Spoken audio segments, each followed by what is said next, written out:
I'm curious about the timing thing because I think that's a really beautiful point. So you had this desire and wish, and because you believe so much in it, you wanted to be present for the process and sort of said, in a year, I'm going to have this out.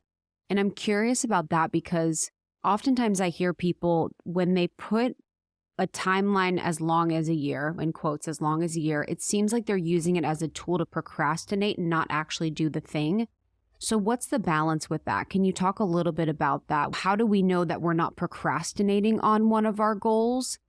And how do we know we're actually being mindful and truthful about the actual action steps we're going to take? That's an excellent question. It really is, truly. And one of the reasons why I like time traveling out a year is because I do think if you're making a major change in your life, that giving yourself a runway takes a lot of pressure off.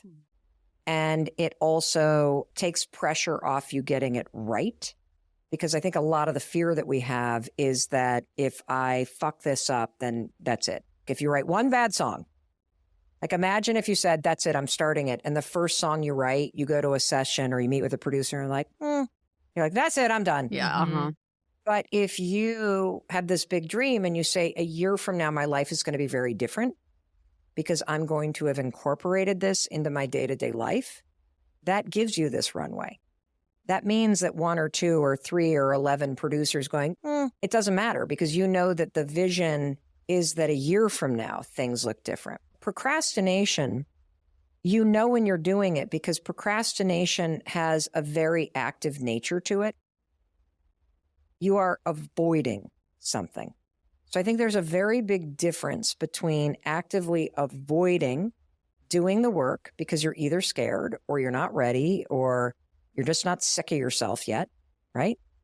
And you creating a runway and a framework that makes you feel a little reassured and more empowered because you have time to fit it in. Yeah, there's certainly a different energy to procrastination. Like you said, it's very active. It's like a nervous energy. Feels very ungrounded. I can speak more to that because there's really interesting research about please. procrastination. So procrastination is a coping mechanism for stress. There's a researcher up in Canada that has studied procrastination for decades, teaches about it. And here's what procrastination is. When you are stressed out about something, so let's just say that, I don't know, work is very stressful, or somebody that you love deeply is dealing with a cancer diagnosis, and you're the one driving them back and forth to their radiation treatments, and you're just going through a stressful time in life. You're having trouble paying your bills. It's stressful. Work is stressful. And so you're preoccupied with this level of stress. When you're in a state where you're stressed out and your nervous system, and you said it, has this kind of level of energy to it, the last thing that your brain wants to do is be asked to focus on something.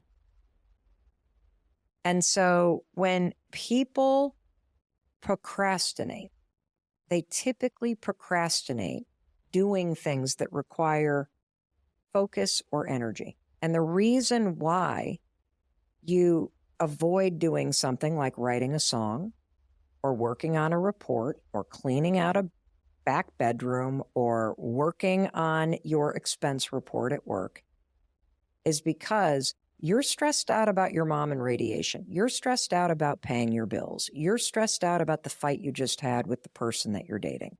And so your brain looks at that expense report and is like, can we just look at some cat videos online right now? Like, are you seriously asking me to think about? I am just, that's what procrastination is. That's all that it is. And the problem is it becomes not only a coping mechanism, but the more that you avoid hard things or things that require focus because you're stressed, the more you procrastinate. And so there's a simple solution for this. And this is what the research shows. When you find that you're procrastinating on just humming out a new arrangement on a song you're working on, or you're procrastinating on filling out the financial aid for graduate school, notice that you're procrastinating and then ask yourself this question: what am I stressed about right now? And simply identifying, oh, I'm stressed about my bills. Oh, I'm stressed about mom being sick. Oh, I'm stressed about getting ready to fly home to see my family. Once you identify what you're stressed about, it's interesting. The research shows that just identifying what it is, it loosens its hold on you. And then all you have to do is make yourself work for 1 minute. So hum for 1 minute, that new arrangement you're working on. Spend 1 minute starting the application for financial aid. And something interesting happens. Because you've identified the source of the stress and you've now engaged your prefrontal cortex and you've started the thing, 80% of people keep going once they start. And so that's how you handle procrastination. Now, let's talk about the relationship between giving yourself a legitimate runway to make something happen and procrastination. If you're unrealistic and you start to put pressure on yourself to write that song or launch that podcast or do that thing or get in amazing shape, the thing that you want so badly becomes a source of stress. Mm-hmm. And so there's a really nice sweet spot, I think, that you got to figure out for yourself. And I think, anything longer than a year, way too long. But anything that is too soon is just going to stress you out. And so I think you got to figure out if you want to see your life looking differently and see the thing that you really want as part of your day-to-day or your weekly life, whether that's a different type of health routine or it's a new business you're launching or, it's incorporating music into your life as a songwriter, or it is being more out and public about your healing or your intuitive work, figuring out if 6 months feels sort of scary but doable, or a year is too long because it feels too far off. That's what you got to figure out for yourself. That sort of blend between, is it a long enough runway that I'm inspired, but not too short that I'm stressed? Thank you so much for tuning in to Morning Microdose by Almost 30. We hope you enjoyed waking up. As always, we encourage you to take what resonates and leave the rest.